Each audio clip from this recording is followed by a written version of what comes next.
ओम नमो भगवते वासुदेवाय। ओम नमो भगवते वासुदेवाय।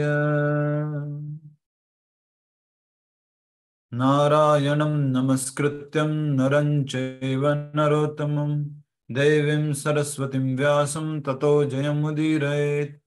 नष्टप्रायेषु अभद्रेषु नित्यं भागवत सेवया भगवति उत्तम श्लोके भक्तिर्भवति नैष्ठिकी। मुखं करोति वाचालं पंगुं लंघयते गिरिं यत्कृपातमहं वन्दे श्रीगुरुदीनतारिणं परमानंद माधवं श्रीचैतन्यमीश्वरम्। हरे कृष्ण कृष्ण कृष्ण हरे हरे, हरे राम राम राम हरे हरे। हरे कृष्णा। सभी भक्तों का स्वागत आज के इस श्रीमद् भागवत कथा रूप सत्र में। और ये सब कार्यक्रम एकमात्र श्रील प्रभुपाद जी की कृपा से, उनकी दया से हो रहा है। फिर से प्रभुपाद जी को याद करते हुए उनको नमन करते हैं। श्रील प्रभुपाद की जय।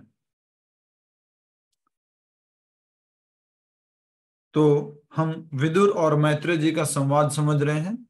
उसमें विदुर जी ने प्रश्न पूछा था कि भगवान की लीलाओं के बारे में सुनना चाहता हूं। उससे पहले उन्होंने प्रश्न पूछा कि सृष्टि की संरचना, भगवान के पुरुषावतार, उससे संबंधित ज्ञान दीजिए। तो उन्होंने फिर सृष्टि की संरचना और पुरुषावतार, भगवान सबसे पहले महाविष्णु के बारे में, फिर गर्भोदक्षा विष्णु के बारे में, उनके नाभि से कमल आया, उसके बाद ब्रह्मा जी की उत्पत्ति के बारे में ये सब चर्चा हुई। फिर चतुष कुमारों की उत्पत्ति, फिर रुद्र रूप में शिव जी की उत्पत्ति, और उसके बाद में 10 ऋषियों की उत्पत्ति, उसके बाद मनु और शत्रुपा की उत्पत्ति। और इसी बीच हमने देखा था कि जो श्वेत वराह है वो अवतार हुआ भगवान का। जब मनु ने बोला कि मुझे तो कोई स्थल नहीं दिख रहा है, पृथ्वी नहीं दिख रही है जहां जा करके मैं आगे प्रजा का कार्यक्रम को आगे बढ़ाऊं, तो उनके नासिका से जो है भगवान वराह प्रकट हुए, श्वेत वराह। उन्होंने पृथ्वी को समुद्र की गहराइयों से बाहर निकाला और वापस उसकी ऑर्बिट में, उसकी परिधि में, तह में स्थापित कर दिया। और उसके बाद में प्रश्न आता है कि पृथ्वी गई कैसे, समुद्र में कैसे गई, ये प्रश्न आया। उस प्रश्न का उत्तर देते हुए फिर अ, मैत्रेय मुनि बताते हैं कि एक समय की बात है। और बात कहाँ से शुरू हुई? कश्यप मुनि और देवहूति से। तो देवहूति जो है वो एक पुत्र प्राप्ति की इच्छा रख रही थी। संध्याकालीन समय था जो कि अनुकूल समय नहीं था। प्रतिकूल समय में उन्होंने एक पुत्र की इच्छा की। इसलिए प्रतिकूल समय में पुत्र की इच्छा करने के कारण उनके गर्भ में 2 राक्षसों ने, 2 प्रेतों ने, 2 जीवों ने आश्रय लिया। और जब उनको मालूम पड़ा कि भगवान स्वयं उसको मारेंगे, उनका वध करेंगे, तो जो दीति थी कश्यप मुनि की पत्नी, वो खुश हो गई, शांत हो गई। उसने शिव जी से भी प्रार्थना की, कश्यप मुनि से भी प्रार्थना की, और इन 2 पुत्रों को 100 वर्षों तक अपने गर्भ में रखा। और उसके बाद उनको जन्म दिया। और जन्म से पहले जैसे गर्भ में ही आ गए थे, तभी क्या हो गया था? सब जगह हाहाकार मच गया था गर्भ में आने से। तो इतने शक्तिशाली थे ये। और फिर इसके बारे में प्रश्न पूछा गया कि एक्चुअल में ये 2 आत्मा आई कहाँ से, ये 2 आत्मा है कौन। तो इसी चर्चा में हम आगे बढ़ रहे हैं। और कल हमने जहां तक किया था उससे आगे हम करने का प्रयास करेंगे। फिर हमने देखा कि ये चर्चा आई थी कि भगवान श्री हरि जो है, भगवान श्री गर्भोदक्षा विष्णु जो उनके नाभि से जो प्रकट हुए थे ब्रह्मा जी, उसी समय में ब्रह्मा जी के क्या थे? 4 पुत्र। और वो 4 पुत्र कहाँ चले गए? क्योंकि वो आगे सृष्टि करना नहीं चाह रहे थे। तो वो लगभग 5 वर्ष की उम्र के बालक थे। और उनके शरीर पे अगर कपड़े कहें तो चारों दिशाएं उनके कपड़े थे। तो इस प्रकार से वो फिर भगवान के धाम जाते हैं वैकुंठ। और वैकुंठ में जा करके पहला द्वार, दूसरा द्वार, तीसरा द्वार आसानी से, छोटा सा बालक है ना, ऐसे ऐसे चल रहे हैं चारों बालक, और वो एंट्री कर रहे हैं, आराम से एंट्री मिल रही है। कोई स्कैनिंग की जरूरत नहीं है, कोई अंदर से परमिशन की जरूरत नहीं है, चलते जा रहे हैं। 7वें द्वार पे उनको जो है रोक दिया जाता है 2 द्वारपालों द्वारा, और फिर उनको वो श्राप देते हैं। और उस प्रकार से श्राप क्या दिया गया अन्य पुराणों में वर्णन है, और इस पुस्तक में आएगा, आगे आएगा, उसी का रेफरेंस लेके यहाँ पर बताया गया। तो फिर भगवान स्वयं अंदर से गरुड़ पे बैठ करके लक्ष्मी जी के साथ आते हैं और माफी मांगते हैं चतुष कुमारों से, मेरे से गलती हो गई, मेरे अगर द्वारपालों ने आपका अपराध किया है तो ये मैंने गलती की है, मैं माफी चाहता हूँ, आपने जो दंड दिया उनको उचित है। तो ये चतुष कुमार भगवान की सुंदरता को देख करके पूरा मोहित हो जाते हैं। वैकुंठ की सुंदरता के बारे में बहुत अच्छे से वर्णन किया गया है। फिर चतुष कुमार बोलते भगवान नहीं नहीं, हमारे से गलती हुई है, हमें माफ कीजिए। इस प्रकार की वार्तालाप होती है और फिर चतुष कुमार भगवान से माफी मांग करके उनकी परिक्रमा करके जाते हैं। आइए अब वहां से शुरू करते हैं, कल जहां पर हमने समाप्त किया था। आप में से कुछ भक्त अगर कल कल तो छुट्टी थी, मतलब जूम नहीं काम कर रहा था, और आज भी थोड़ी सी प्रॉब्लम है, ओनली 100 लोग ही ज्वाइन कर पाए, पेमेंट सारी हो गई है, सब कुछ हो गया है, बट फिर भी प्रॉब्लम है। तो कहा जा रहा है, भगवान ने कहा, हे ब्राह्मणों, जय विजय को तुम्हारे द्वारा दिया गया दंड मेरी ही योजना का एक अंग है, और अब ये दोनों असुर परिवार में जन्म लेंगे।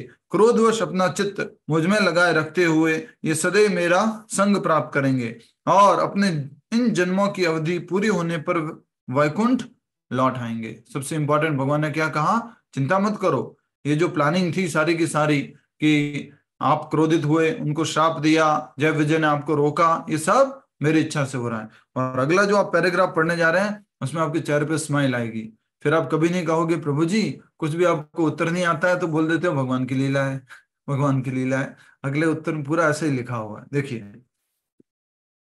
पढ़िए।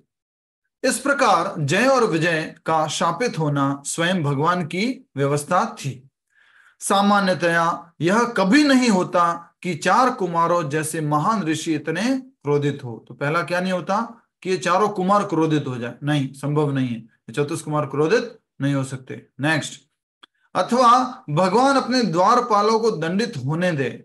भगवान ये भी नहीं देख सकते कि मेरे द्वारपालों को कोई क्या धरती से आकर के क्या दे रहा है, कोई शाप दे रहा है नीचे वाले लोगों से आकर के, ये भी नहीं मैं सहन कर सकता। या फिर वैकुंठ से किसी का पतन इस भौतिक जगत में हो, ये भी जो है संभव नहीं है। 3 बातें कही हैं, न तो वैकुंठ से किसी का पतन हो सकता है, न जो वैकुंठ के वैकुंठाधिपति है भगवान वो किसी वैकुंठवासी के प्रति दंड को सहन करेंगे, न ही जो चतुष कुमार है वो कभी क्रोधित हो सकते हैं। कई बार भगवान युद्ध का आनंद लेना चाहते हैं, स्माइल प्लीज। कई बार भगवान युद्ध का आनंद लेना चाहते हैं। आप में से कोई ऐसा है जिसने सामने से कभी ऐसा जानबूझ के झगड़ा किया, थोड़ा खुश होने के लिए, थोड़ा मस्ती करने के लिए? कोई है ऐसा? मुश्किल होता है, कभी मस्ती मस्ती में भी प्रॉब्लम हो जाती है। पर भगवान युद्ध का आनंद लेने के लिए, खेलने के लिए उन्होंने ये जो पूरी योजना बनाई, लेना चाहते थे। कई बार भगवान जो है ऐसा आनंद लेना चाहते हैं, परंतु चूंकि वैकुंठ में उनका कोई शत्रु नहीं है, वैकुंठ में कोई शत्रु नहीं है, सब भक्त है उनके, तो लड़ाई किससे करें, कोई लड़ाई होती ही नहीं है। इसलिए अपनी इस इच्छा को पूरा करने के लिए उन्हें भौतिक जगत में अवतरित होना पड़ता है। तो इसलिए भगवान भौतिक जगत में आते हैं। अब भगवान तो भौतिक जगत में आ जाए, पर यहाँ आके भी किससे लड़ाई करें, फिर और इंतजाम हो रहा है। परंतु इस प्रकार की लीलाएं भगवान केवल अपने प्रिय भक्तों के साथ ही करना चाहते हैं, और इसलिए वे शत्रु पक्ष की भूमिका के लिए अपने अत्यंत घनिष्ठ पार्षदों का चुनाव करते हैं। भगवान के जो घनिष्ठ पार्षद है, जो उनकी सेवा में रत हैं, उनको ही सेलेक्ट करते हैं। किस रूप में? अपने शत्रु के रूप में। संसार के रंगमंच पर युद्ध के अभिनय का सुख लेकर भगवान अपने भक्तों को वापस वैकुंठ बुला लेते हैं। यहां पर अभिनय किया और फिर वापस चले गए। प्रमिला माता सुन रहे हैं? हाँ, तो भगवान ने क्या किया? अभिनय। तो ये शब्द याद रखिएगा, धरती पर जब भी भगवान आ रहे हैं श्री राम रूप में, कृष्ण रूप में, क्या करने के लिए आ रहे हैं? अभिनय। अभिनय मतलब एक तरह से कहें साधारण भाषा में नाटक, मतलब पहले से प्री प्लानिंग है। और इसके लिए मैं आपको एग्जांपल दे चुका हूं, खास करके भगवत गीता में। भगवत गीता जब बोलने का समय आया तो किसका एग्जांपल दिया था? माँ, बेटी और बहू। याद आ गया? माँ, बेटी और बहू। तो खास करके फिर ये क्या करते हैं, माँ और बेटी आपस में प्लानिंग करके रखते हैं कि जब भी बहू घर में घुसेगी तो मेरे से ये प्रश्न पूछेगी। आपस में अच्छे से प्लानिंग करके रखते हैं। तो वैसे ही ये जो पूरा श्रीमद् भगवत गीता, श्रीमद् महाभागवत, ये सब जो आए हैं भागवत पुराण, ये सब भगवान की ही प्लानिंग है पहले से। तब आप देख पा रहे हैं कि कई बार भगवान जो युद्ध का आनंद लेना चाहते थे, इसलिए वो अपने पार्षदों का चुनाव करते हैं और फिर वो उनको नीचे लेके आते हैं, उनके साथ लड़ाई करते हैं और फिर वापस लेके चले जाते हैं। ठीक है, अब देखते हैं। तत्पश्चात चतुष्कुमारों ने भगवान की प्रदक्षिणा की, उन्हें प्रणाम किया और वैकुंठ के द्वार से वापस लौट गए, क्योंकि भगवान के दर्शन तो हो गए, भगवान के चरणों में तुलसी को तो उन्होंने सूंघ लिया, प्रणाम कर लिया। अब वो जो है उनको वापस प्रणाम करके वापस जा रहे। पहले ये चतुष्कुमार जो है ना, ये ब्रह्मवादी थे, ज्ञानी थे, ज्ञान से लिप्त थे। तो इनको भगवान के प्रति प्रेम कब आया, साकार रूप के बारे में इच्छा कब हुई, जब उन्होंने भगवान के चरणों पे लगी हुई तुलसी को सूंघा, तब उनको जो है वो साकार रूप के बारे में थोड़ा समझ में आया। प्रदक्षिणा की और वापस चले गए। जब भगवान ने जय विजय को आदेश दिया, तब भगवान ने जय विजय को आदेश दिया, तुरंत यहां से मृत्यु लोक में जाओ, परंतु भयभीत मत हो, डरो मत, तुम मृत्यु लोक में जाओ और डरो मत। मैं चाहता तो ब्राह्मणों के शाप को निरस्त कर सकता था, परंतु मैंने वैसा नहीं किया। एक बार देखिए, मैं चाहता तो ब्राह्मणों के शाप को मैं निरस्त कर सकता था, लेकिन मैंने नहीं किया। क्यों नहीं किया? क्योंकि मैं तुम्हारे साथ खेलना चाहता था, क्योंकि तुम वहां जाके अभी शत्रु बनोगे, और शत्रु कौन बन सकता है? मेरा मेरा भक्ति बन सकता है। और कैसा शत्रु होगा? बहुत शक्तिशाली शत्रु होगा। तो इस प्रकार से एक समय जब मैं सो रहा था, यहां पर ये बात भागवत में लिखी हुई है जो मैं पढ़ रहा हूं। एक समय जब मैं सो रहा था और श्री लक्ष्मी जी मुझसे मिलना चाहती थी, तो तुमने उन्हें द्वार पर ही रोक लिया था। तो पहली बार नहीं रोका, दूसरी बार रोका है। तुमने लक्ष्मी जी को भी रोक लिया द्वार के ऊपर। मैं सब जब सो रहा था उस समय लक्ष्मी ने तुम्हारे पतन की भविष्यवाणी की थी। तुम मेरे को रोक रहे हो ना, तुम्हारा पतन पक्का है। तो लक्ष्मी जी की भी बात सत्य होनी है, हाँ, और भगवान को लड़ाई भी करनी है, तो सारी योजना साथ में जुड़ी हुई है। यद्यपि तुम्हें भौतिक संसार में 7 जन्म लेने का दंड मिला है, भगवान बोल रहे हैं। कितने जन्म?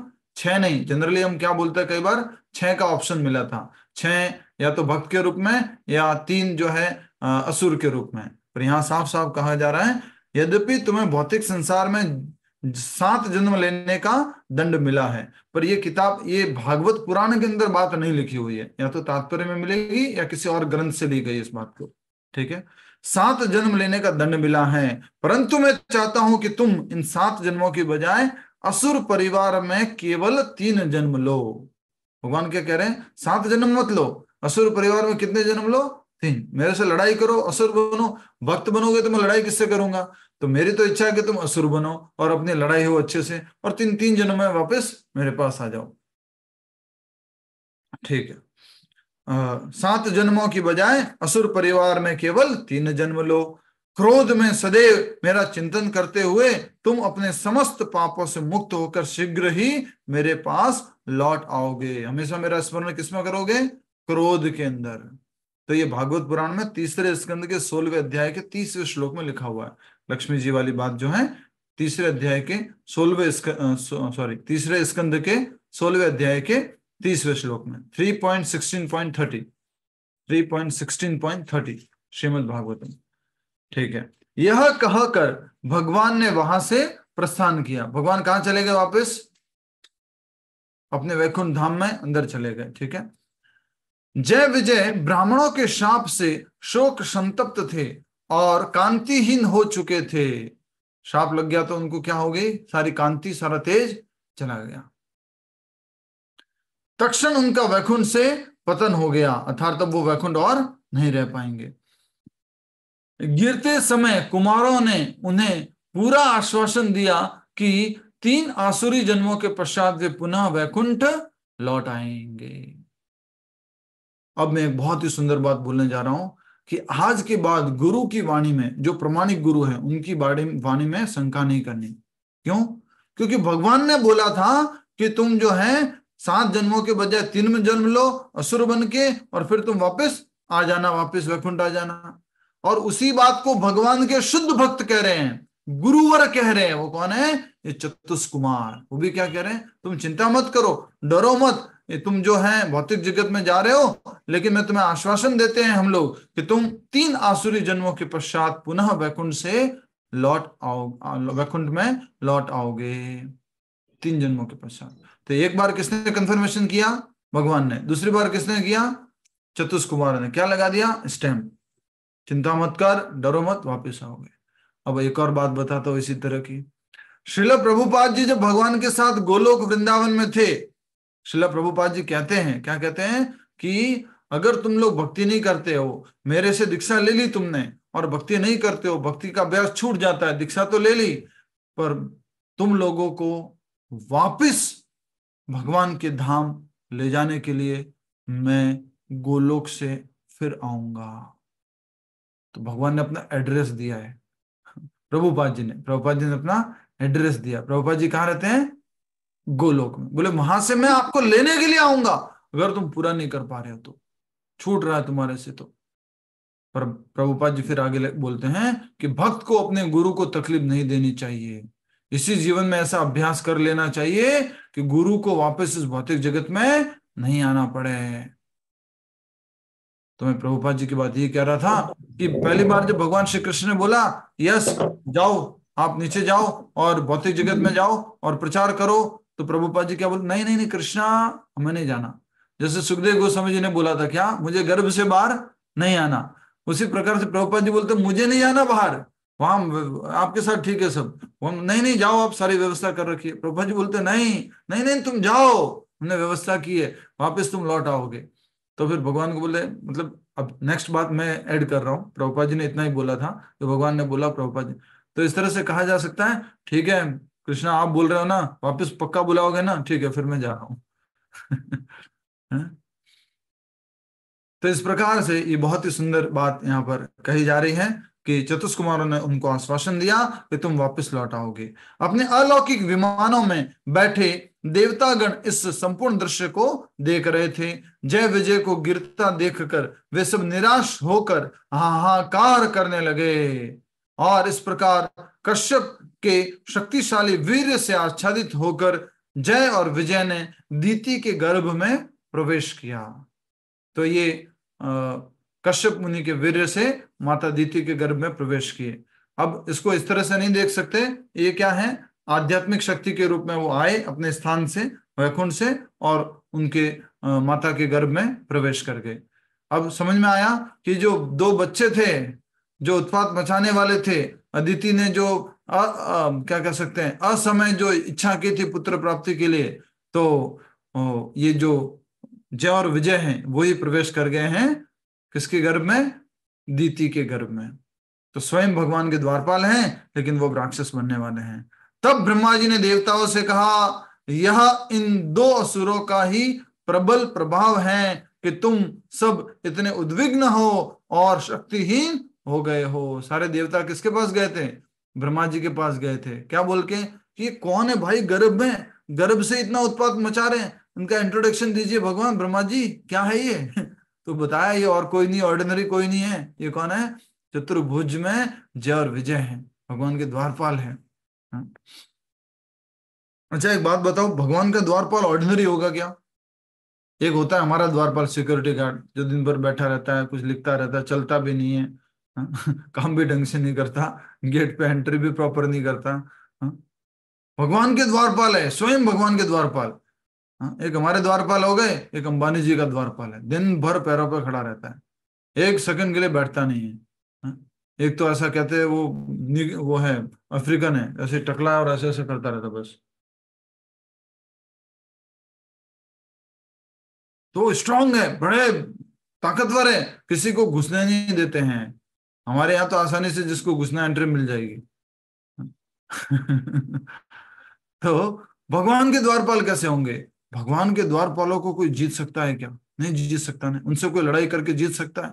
बड़े बड़े देवता नहीं जीत सकते, इसलिए कहा गया है कि माया से भी, भगवान की माया से भी, भगवान कहते हैं देवी है ऐसा गुणमयी मम माया। ये किसकी माया है? मेरी माया है।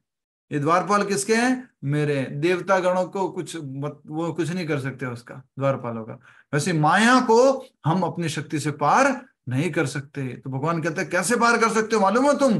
भगवान कहते हैं मामेव ये प्रपद्यन्ते मायाम एताम तरन्ति ते। ये श्लोक याद कीजिएगा प्लीज, 7वें अध्याय का 14वां श्लोक।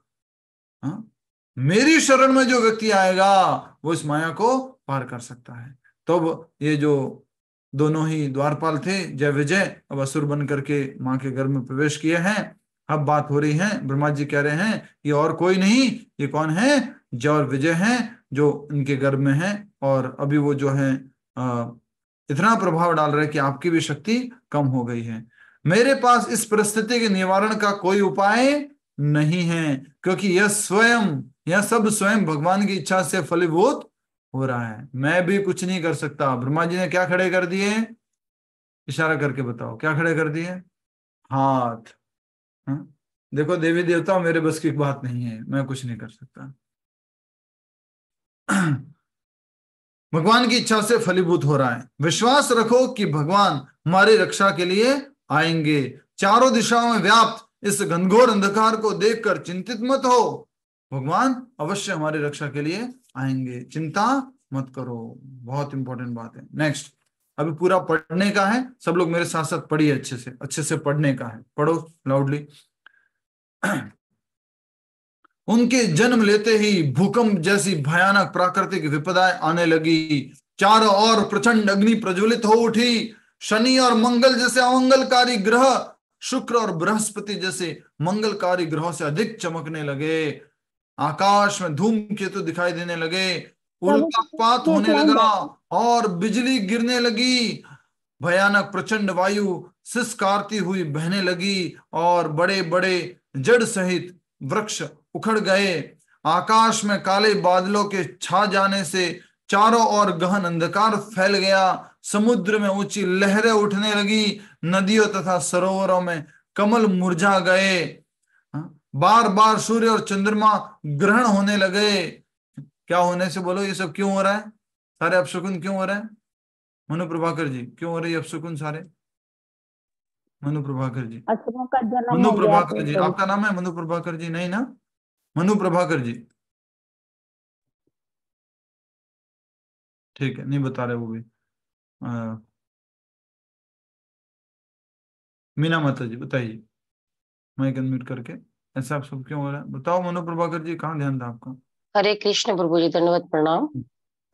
क्योंकि दीदी के घर में जय और विजय इधर थे और बहुत उत्पात मचा रहे थे, जय इसलिए। और विजय की वजह से हो रहा है सारा अपशकुन। ही है सारा का सारा अपशकुन। जय और विजय जो कि असुर रूप में माँ के गर्भ में प्रवेश किए थे और पैदा हो चुके हैं। जब जब माँ के गर्भ में थे उससे टेंशन कम नहीं थी, अब और टेंशन बढ़ गई है। अब ये कि ये अपशकुन हमने एक बार और सुने थे, कौन बताएगा? इसी तरह के अपशकुन हमने एक बार और सुने थे। Please raise your hand fast. कौन बता रहा है? सुधीर जी, हाँ सुशील जी।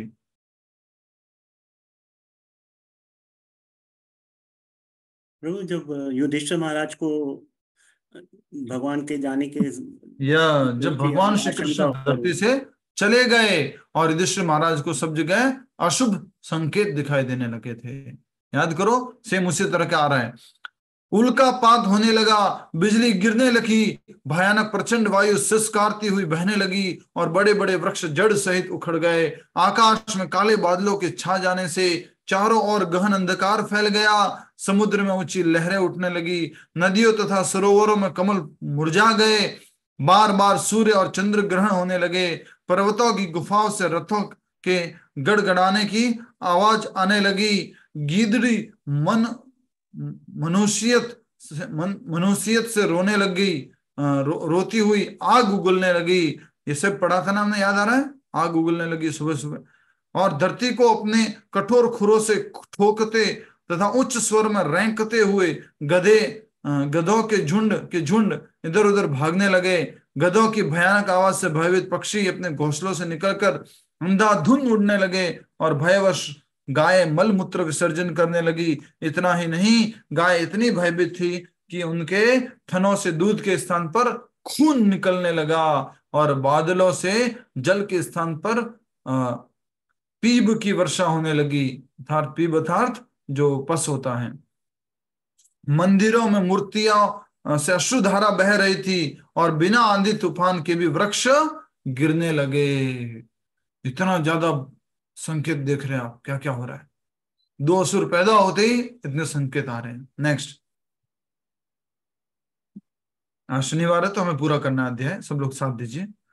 इन सब अपशकुनों को देखकर चारों कुमारों के अतिरिक्त अन्य सब आतंकित हो उठे। जय विजय के पतन तथा उनके भावी जन्मों की घटना से अनभिज्ञ सबको यही प्रतीत हो रहा था मानो सृष्टि की प्रलय का समय निकट आ गया हो। मान लो प्रलय होने वाली हो। पर चतुष कुमारों को मालूम था क्या हुआ है, जय विजय नीचे आए हैं। कश्यप मुनि ने अपने पहले पुत्र का नाम हिरण्याक्ष रखा, वह जय था। और विजय जिसने गर्भ में पहले प्रवेश किया था उसका नाम हिरण्यकश्यपु हुआ। तो कश्यप मुनि और अदिति के दो पुत्र हैं। कौन कौन से? हिरण्याक्ष और हिरण्यकश्यपु। असमय पर उन्होंने जो पुत्र प्राप्ति के लिए क्रिया की थी उस कारण से ऐसे दो पुत्र प्राप्त हुए। पर यह भी किसकी लीला है? भगवान की। भगवान आना चाहते थे इसलिए सब हो रहा है। तो एक हिरण्याक्ष हो गया और एक हिरण्यकश्यपु हो गया। जन्म लेते ही इन दोनों असुरों के असामान्य शारीरिक लक्षण प्रकट होने लगे। लोहे जैसे इनके प्राकंड शरीर आसमान को छूते हुए प्रतीत होते थे। इतना ही नहीं, ऐसा लगता था मानो चारों दिशाएं इनके शरीर से भर गई थी। जब वे चलते तो उनके प्रत्येक पग पर धरती दबकर कांपने लगती। किसके? जय विजय के चलने से, जो किस रूप में आए हुए हैं? हिरण्याक्ष और हिरण्यकश्यपु के रूप में। नेक्स्ट। कठोर तपस्या के बाद हिरण्यकश्यपु ने ब्रह्मा जी से वरदान प्राप्त किया। कैसी तपस्या की थी इसने? एक पैर के ऊपर पूरा ब्रह्मा जी की तपस्या की थी उन्होंने। ओम ब्रह्मदेवाय कहाँ है? हरे कृष्णा। आसक्ति सबको म्यूट कर देता हूं मैं। हरे कृष्ण कृष्ण कृष्ण कृष्ण हरे राम राम राम हरे। नेक्स्ट। इतना ही नहीं, ऐसा लगता था मानो चारों दिशाएं इनके शरीर से भर गई थी। और अब नेक्स्ट लाइन में आ गए थे। कठोर तपस्या के बाद हिरण्यकश्यप ने ब्रह्मा जी से वरदान प्राप्त कर लिया और उसके फलस्वरूप स्वयं को अमर मानते हुए वह अत्यंत अहंकारी बन गया। ये तो याद ही है ना आपको, हिरण्यकश्यप ने क्या क्या वो ब्रह्मा जी से वरदान मांगा था। अपनी शक्ति के बल पर उसने शीघ्र ही तीनों लोकों को अपने नियंत्रण में ले लिया। ऊपर के लोकों को, नीचे के लोकों को और पृथ्वी को। उसके भाई हिरण्याक्ष को भी ब्रह्मा जी से वरदान प्राप्त हुए थे और वह भी स्वयं को अमर मानते हुए घमंडी बन गया। हिरण्यकश्यप का भाई हिरण्याक्ष, और उनको भी ब्रह्मा जी से वरदान प्राप्त हुए थे। अपने को वो जो है फॉर्चुनेट मान रहा था, बहुत भाग्यशाली हूं। हाँ, लेकिन इस वरदान के लिए क्या समझने लग गया? मैं अमर हूं। ब्रह्मा जी ने वरदान दे दिया और मैं क्या बन गया? अमर। इस दुनिया में कोई अमर हो सकता है? कोई अमर नहीं हो सकता। लंबी आयु हो सकती है लेकिन कोई अमर नहीं हो सकता। अपने बड़े भाई को प्रसन्न करने के लिए उद्देश्य से हिरण्याक्ष ने अपनी गदा उठाई और सबको युद्ध के लिए ललकारते हुए विचरण करने लगे। अब बड़े भाई को याद करते हुए क्या मतलब इसका कौन बताएगा? अपने बड़े भाई हिरण्याक्ष से अपनी गदा उठाई मतलब क्या है? कौन बताएगा? बड़े भाई से क्या मतलब है? जल्दी बताओ, कौन बता रहा है? हाथ खड़े करो।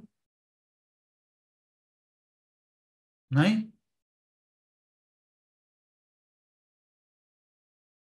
हरे कृष्णा। कौन बताएंगे?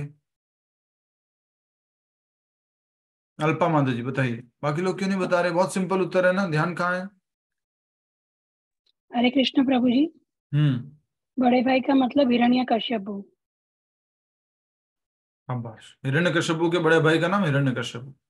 Very nice. नहीं, हिरण्याक्ष के बड़े भाई हिरण्यकश्यप। यहाँ क्या लिखा हुआ है? अपने बड़े भाई को प्रसन्न करने के लिए के उद्देश्य से हिरण्याक्ष ने अपनी गदा उठाई और सबको युद्ध के लिए ललकारते हुए विचरण करने लगा। तो आप बिल्कुल ठीक कह रहे हैं माता जी, मैं गलत समझ गया, यहाँ हिरण्यकशिपु नहीं लिखा हुआ, हिरण्याक्ष लिखा हुआ, आई एम सॉरी। हरे कृष्ण प्रभु जी। तो हिरण्याक्ष जो है वो अपने भाई का बदला लेने के लिए, क्या बदला लेना था कि उन्होंने, नरसिंह भगवान ने उनको मार दिया है।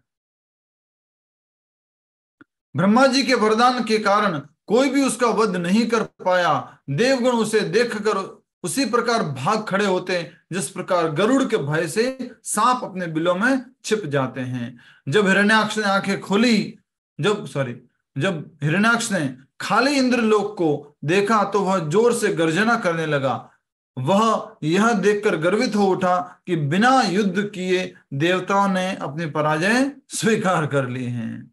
स्वर्ग से लौटकर हिरण्याक्ष ने खेलते खेलते समुद्र की गहराई में प्रवेश किया।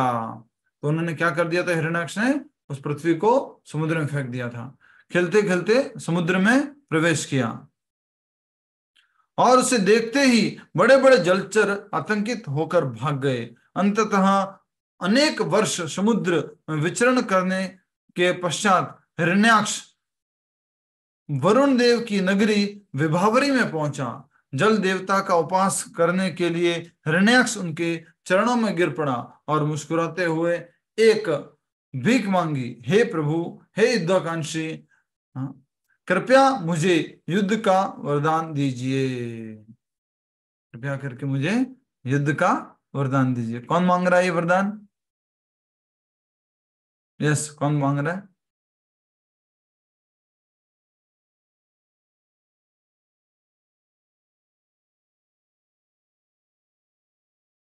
ऐसा क्यों? अभी भी तो बात हो रही है, फिर आप कंफ्यूज क्यों हो रहे हो? सुषमा तिवारी माता जी बताओ, सबको क्लियर होना चाहिए ना, प्लीज ध्यान रखो। हिरण्याक्ष। हिरण्याक्ष, तो बात हो रही है कि जल देवता का उपहास करने के लिए हिरण्याक्ष ने उनके चरणों में गिर पड़ा और मुस्कुराते हुए भीख मांगी, हे प्रभु, मैं युद्धाकांक्षी हूं, कृपया मुझे युद्ध का वरदान दीजिए, मुझे युद्ध करने की इच्छा है, मुझे आप वरदान दीजिए, मैं युद्ध करना चाहता हूं। हिरण्याक्ष की धृष्टता को देखकर वरुण देव प्रकोपित हो उठे, परंतु बुद्धि द्वारा अपने क्रोध को शांत करते हुए उन्होंने उत्तर दिया। क्रोध को किसने शांत किया? यस, खुद नहीं, किससे? बुद्धि का उपयोग करके। बोलते हैं, हे पुत्र, मैं अब बहुत वृद्ध हो चला हूं और इसलिए युद्ध करना छोड़ दिया है।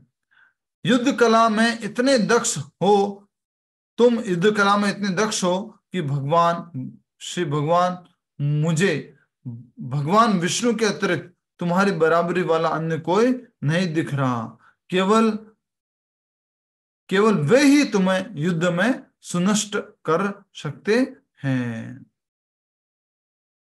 तो ये बात बहुत ही सुंदर है। यहाँ पर कही जा रही है बात कि भगवान खुद ही हिरण्यकशिपु को मार सकते हैं और कोई हिरण्याक्ष को और कोई नहीं मार सकता। तो अपनी बुद्धि पर क्रोध को शांत करते हुए और उन्होंने उत्तर दिया भगवान ने, हे पुत्र, मैं अब वृद्ध हो चला हूं और इसलिए युद्ध करना छोड़ दिया है। तुम युद्ध कला में इतने दक्ष हो कि मुझे भगवान विष्णु के अतिरिक्त तुम्हारी बराबरी वाला अन्य कोई नहीं दिखाई दे रहा है, केवल मैं ही तुम्हें संतुष्ट कर सकता हूं। ठीक है, नेक्स्ट पढ़ो। कौन पढ़ेंगे? यस, सुशील जी कुछ कहना चाहते हैं? नहीं? ठीक है। वरुण देव ने कहा, यस बिल्कुल ठीक बात है, बिल्कुल वरुण देव ने कहा, बिल्कुल ठीक है। हे दैत्यराज, मैं तुम्हें परामर्श दूंगा कि तुम उनके पास जाओ जब मांस भक्षी पशुओं से घिरा तुम्हारा मृत शरीर देवभूमि में पड़ा होगा, युद्ध भूमि में पड़ा होगा, तब तुम अपने इस घमंड से मुक्त हो जाओगे। क्या घमंड था हिरण्याक्ष को? मैं भगवान हूं, मैं भगवान हूं, मैं शक्तिशाली हूं। तो तुम इस घमंड से मुक्त हो जाओगे। अगर तुम भगवान की शरण में जाते हो और भगवान से क्षमा याचना करते हो, तो मुक्त हो जाओगे। वरुण देव की बातों पर कोई ध्यान न देकर हिरण्याक्ष वहां से लौट आया। मार्ग में उसकी भेंट नारद मुनि से हुई। उसने उनसे भगवान के ठोर ठिकाने की जानकारी ली। नारद ने हिरण्याक्ष ने एक बार पुनः समुद्र की गहराई में प्रवेश किया। वहां पहुंचकर उसने भगवान विष्णु को वराह रूप में देखा और उन्होंने अपने नथुनों पर पृथ्वी को धारण किया हुआ था। ठीक है, नथुनों पर पृथ्वी को धारण किया हुआ था। और उन्होंने किस किस को देखा? भगवान श्री हरि को, विष्णु को वराह रूप में देखा। नेक्स्ट पढ़ते हैं। हरि बोल। कौन पढ़ेंगे आप में से? आरपी शर्मा जी पढ़िए। हरे कृष्ण प्रभु जी। हरे कृष्ण। हिरण्याक्ष की दृष्टि को देखो। भगवान को देखकर असुर अट्टहास लगाकर हंसा और बोला, अरे वंचर पशु, शूकर के रूप में हे सुरश्रेष्ठ, यह पृथ्वी हम निम्न लोकवासियों की है। मेरी उपस्थिति में तुम इसे नहीं ले जा सकते हो। अरे मूढ़, आज तुम्हें मारकर मैं अपने पूर्वजों को तिलांजलि दूंगा।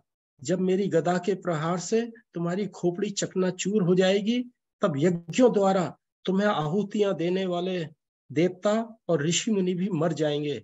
यदि पेड़ की जड़ ही काट दी जाए तो वह पेड़ भला कब तक जीवित रहेगा। ऐसे दुर्वचनों को सुनकर भगवान को अत्यंत पीड़ा हुई, परंतु उन्होंने उसे सहन कर लिया। सहमी हुई पृथ्वी उनके नथनों पर अभी भी विराजमान थी। भगवान बराह तेजी से जल के ऊपर आ गए। हिरण्याक्ष ने भी फुर्ती से उनका पीछा किया और चिल्लाने लगा, क्या तुम्हें शत्रु द्वारा चुनौती दिए जाने पर भागने में लज्जा नहीं आती? तुम्हारे जैसे अधम प्राणी के लिए लज्जा का कोई मूल्य नहीं है। इन कठोर वचनों के बावजूद भी भगवान बराह ने अनिद्विग्न हुए पृथ्वी को जल की सतह पर रखा और उसे तैरने की शक्ति प्रदान की। उसी समय ब्रह्मा जी सहित अन्य देवगण उनके इस कार्य की भूरी भूरी प्रशंसा करते हुए पुष्प वर्षा करने लगे। और तब भगवान ने प्रचंड क्रोध प्रकट करते हुए उत्तर दिया, तुमने सही कहा, हम वन्य पशु हैं और तुम जैसे कुत्ते की खोज में रहते हैं। जो व्यक्ति मृत्यु पास से भयभीत नहीं होता, वह ही तुम्हारे जैसे अभद्र भाषा में बातें करता है। अब तुम्हारी मृत्यु निश्चित है, तब मूर्खता भरी बातें बंद करो और मेरे साथ युद्ध करो। कोई कितना भी अहंकारी क्यों न हो, यदि वह अपने वचन को पूरा नहीं कर सकता तो उसे वीरों की सभा में बैठने का कोई अधिकार नहीं होता। इस प्रकार चुनौती दिए जाने पर बहुत बढ़िया। सबको यहाँ तक समझ में आया कि मैं समझाऊं? ये तो बहुत स्टोरी चल रही है। हाथ खड़ा कीजिए प्लीज। समझ में आ गया? Yes, no? ठीक। तो यहाँ तक बस इतनी सी बात कही गई है, जैसा कि आप सब लोग देख पा रहे हैं। जो भगवान स्वयं है,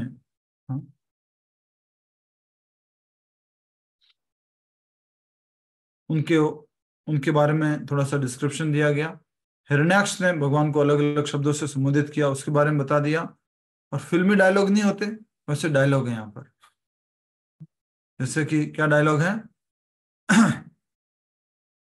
अरे मूढ़, आज तुम्हें मारकर मैं अपने पूर्वजों को तिलांजलि दूंगा।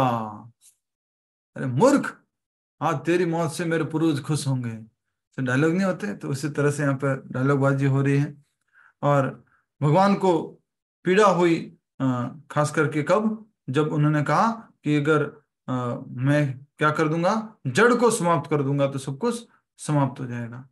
तो परंतु उन्होंने उसे सहन कर लिया। सहमी हुई पृथ्वी उनके नथनों पर अभी भी विराजमान थी। तो पृथ्वी अभी भी कहां पर थी? उनके टस्क पर। ठीक है। वराहदेव जो है तेजी से चले हिरण्यकशिपु की तरफ, और हिरण्यकशिपु ने जो है पीछा किया, चिल्लाने लगा, तुम शत्रु हो, शत्रु की दुश्मन हो, शत्रु की चुनौती का नहीं स्वीकार करते हो, बहुत सारी बातें हुए। इन कठोर वचनों के बावजूद भगवान वराह के अनुद्विग्न हुए, पृथ्वी को जल की सतह पर रखा और उसे तैरने की शक्ति प्रदान की। अब पृथ्वी को कहाँ रख दिया भगवान ने? जल के ऊपर, और उसको तैरने की शक्ति प्रदान की। उसी समय ब्रह्मा जी सहित अन्य देव गण उनके कार्य की भूरी भूरी प्रशंसा करते हुए पुष्प वर्षा करने लगे। किसके कार्य की प्रशंसा करते हुए? भगवान श्री हरि की, भगवान श्री विष्णु की, शिरोदक्षा विष्णु की। ठीक है, आइए नेक्स्ट में पढ़ा था, दोनों पैराग्राफ हो गए ना ऊपर वाले इस पेज के। यहां तक हो गया कि गदा युद्ध में दक्ष हिरण्याक्ष ने अपनी गदा से उस पर प्रहार को रोक लिया। इस प्रकार एक उग्र युद्ध, क्या बोलेंगे उसको, सॉरी, उग्र युद्ध प्रारंभ हो गया। ठीक है, नेक्स्ट कौन पढ़ेंगे? इस बस पूरा पढ़ने का जब पॉइंट आएगा मैं बताऊंगा। जल्दी जल्दी please raise your hand. Yes, पहले पढ़ लीजिए लक्ष्मी पेंडलिया माता जी, फिर रानी कुंती देवी दासी, फिर कमला भाटिया माता जी। यस। इस प्रकार चुनीति दिए जाने पर हिरण्याक्ष क्रोध से तमतमाने लगा और उसका विशाल शरीर कांपने लगा। अपमानित होने के कारण वह सांप की तरह फूफकार कर रहा था। अपनी शक्तिशाली गदा उठाकर वह भगवान की ओर दौड़ा और उन पर तेज प्रहार किया, परंतु थोड़ा सा हटकर भगवान ने यह वार से बचा लिया। देखते हैं आप, जैसे मूवी में नहीं होता, जैसे कोई हीरो मान लीजिए वो खड़ा हुआ है, विलेन आके उसको धूम लगाने के होता है, उतने में वो क्या करता है, हीरो पीछे हो जाता। तो उसी तरह से सीन चल रहा है। देखिए, थोड़ा सा इंटरेस्ट लेके सुनिए, समझिए, देखिए। और बदले में अपनी गदा से हिरण्याक्ष के मस्तक पर प्रहार करने का प्रयास किया। गदा युद्ध में दक्ष हिरण्याक्ष ने अपनी गदा से उस प्रहार को रोक लिया। इस प्रकार एक उग्र युद्ध आरंभ हो गया। दोनों प्रतिद्वंदी अपनी कठोर गदाओं से एक दूसरे का प्रबल प्रहार करने लगे। एक दूसरे के घावों से बहते रक्त की गंध ने उनके क्रोध को और अधिक उत्तेजित कर दिया था। विजय के लिए ललायित ये दोनों युद्ध कला में अद्भुत कौशल देखने लगे। प्रतीत होता था मानो एक गाय के लिए दो शक्तिशाली सांड आपस में टकरा रहे हो। तो ऐसा लग रहा था कि ये जो भगवान वराह रूप में और एक तरफ हिरण्याक्ष कैसे लड़ रहे हैं, जैसे दो सांड लड़ रहे होते हैं, तो गाय को पाने के लिए, उसी प्रकार यहाँ पर जो है ये दोनों लड़ रहे थे। नेक्स्ट कौन पढ़ने वाला है? किसका नाम लिया था? सुमन माता जी पढ़िए, उसके बाद कुंती देवी माता जी, फिर जो है जो नाम लिया वो पहले वो पढ़ेंगे। पढ़ लीजिए सभी लोग साथ साथ में, ये पढ़ने का ही है, जहाँ समझाने का होगा वो मैं रुकवाऊंगा। यह युद्ध हो रहा था पृथ्वी के लिए, और ब्रह्मा जी आकाश से अन्य देवताओं एवं ऋषियों के साथ मिलकर इस प्रचंड युद्ध का दृश्य देखने लगे। चिंता भरे शब्दों में उन्होंने भगवान वराह को संबोधित करते हुए कहा, हे भगवान, हिरण्याक्ष ने देवताओं का दमन किया है और ब्राह्मणों, गायों तथा अन्य निरीह प्राणियों को अकारण पीड़ा दी है। सर्प जैसे द्वेषी इस असुर के साथ अब और अधिक खेल न खेलें। यह माया विद्या में अति प्रवीण है और अत्यंत दुष्ट एवं घमंडी है। हे अच्युत, संध्या होते ही इस असुर की शक्ति बढ़ने लगेगी, इसलिए उससे पहले ही इसका वध कर दीजिए। अभिजीत नामक शुभ घड़ी दोपहर में आरंभ हुई थी और अब वह लगभग समाप्त हो चुकी है, इसीलिए तुरंत अपने इस अदम्य शत्रु का विनाश करके जगत में शांति की स्थापना करें। बस।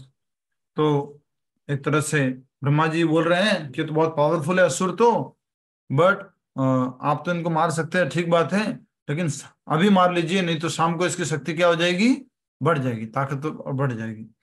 नेक्स्ट किसको बोलना था? कुंती देवी माता जी बोलिए। कुंती माता जी, ये रहे, पढ़िए। हरे कृष्ण प्रभु जी, प्रणाम। ब्रह्मा जी के वचन सुनकर भगवान जोर से हंसने लगे और ब्रह्मा जी की प्रार्थनाओं के प्रत्युत्तर में उनकी ओर प्रेम भरी दृष्टि से देखने लगे। हिरण्याक्ष को अपने निकट खड़े देख भगवान वराह अचानक उस पर झपटे और उसकी ठोड़ी पर निशाना साधते हुए अपनी गदा से प्रहार किया। हिरण्याक्ष ने अपनी गदा से वार बचा लिया और फलस्वरूप भगवान की गदा उनके हाथों से फिसल गई। हवा में कलाबाजी खाकर गिरती हुई वह गदा चमचमा रही थी। इस दृश्य को देखकर देवताओं और ऋषियों के खेमे में खलबली मच गई। यद्यपि हिरण्याक्ष के पास अपने निहत्थे शत्रु पर प्रहार करने का सुअवसर था, परंतु युद्ध के नियमों का पालन करते हुए उसने वैसा नहीं किया। और कौन प्रभु जी? यस, तो युद्ध का नियम का पालन का ध्यान किसने रखा? हिरण्याक्ष ने।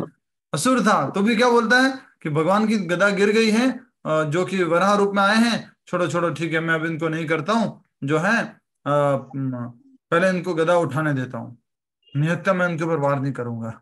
नेक्स्ट किसको पढ़ना था? कमला भाटिया माता जी को।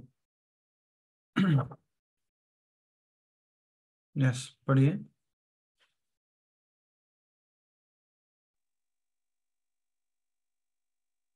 इसने भगवान के क्रोध में घी का काम किया। उन्होंने तुरंत अपने सुदर्शन चक्र का आह्वान किया। शत्रु सामने खड़ा था और भगवान के हाथों में उस देदीप्यमान चक्र को देखकर देवगण और ऋषि एक स्वर में पुकारने लगे, आपकी जय हो, तुरंत इसका वध करो, इसके साथ अब और मत खेलो। अपने सन्मुख सुदर्शन चक्र लेकर खड़े भगवान को देखकर हिरण्याक्ष क्रोधवश अपने होठों को काटने लगा और चोट खाए सर्प के समान फुफकारने लगा।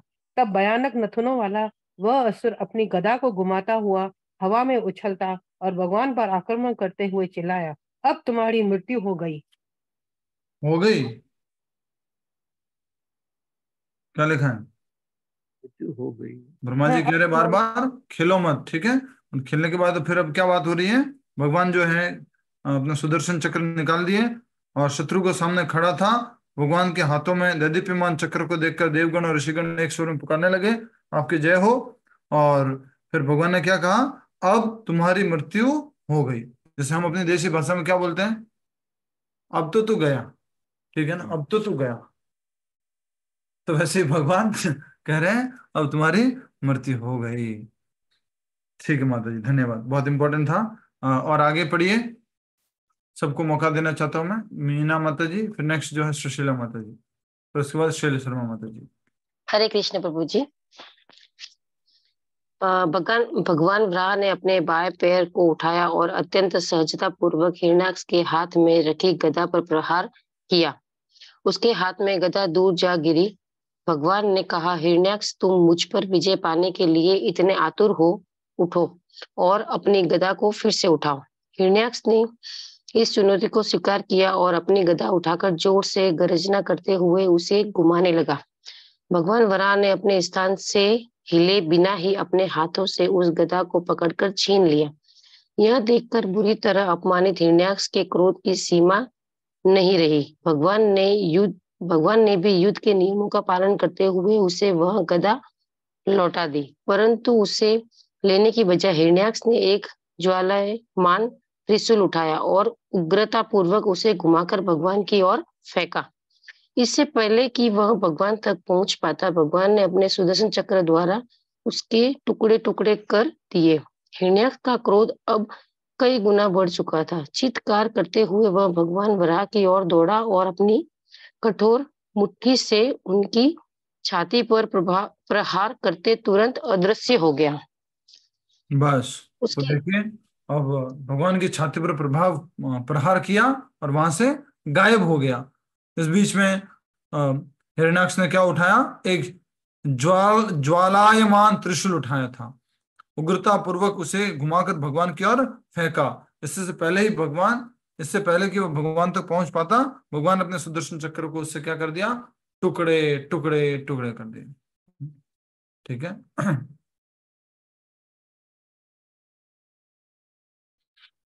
यस, नेक्स्ट पढ़िए, शैल शर्मा माता जी।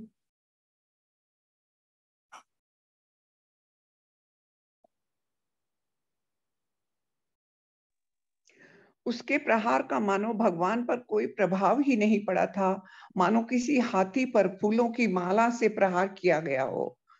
इसके बाद हिरण्याक्ष भगवान पर अपनी माया शक्तियों का प्रयोग करने लगा। भगवान तो स्वयं योगेश्वर हैं, उनके लिए वे सब एक खेल से अधिक कुछ नहीं था। तो परंतु खेल हो रहा था, इस भगवान मायावी, तो योगेश्वर है, मायापति हैं। नेक्स्ट। हाँ, परंतु इस मायावी युद्ध को देखने वालों को लगने लगा मानो सृष्टि प्रलय का समय निकट आ गया है। प्रचंड तूफानी हवाएं बहने लगी और उससे उड़ी धूल ने चारों दिशाओं को ढककर गहन अंधकार कर दिया। आकाश से चट्टानों के साथ भी बालों, खून, मल, मूत्र अतः हड्डियों की वर्षा होने लगी। रह रहकर बादलों में बिजली गड़गड़ा रही थी।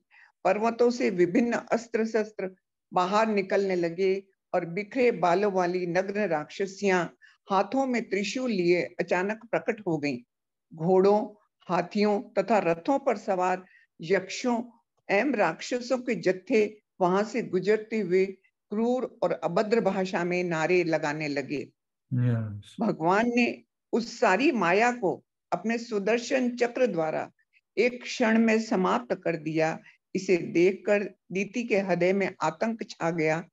अपने पति के वचनों को स्मरण करते हुए उसके स्तनों से रक्त चूने लगा।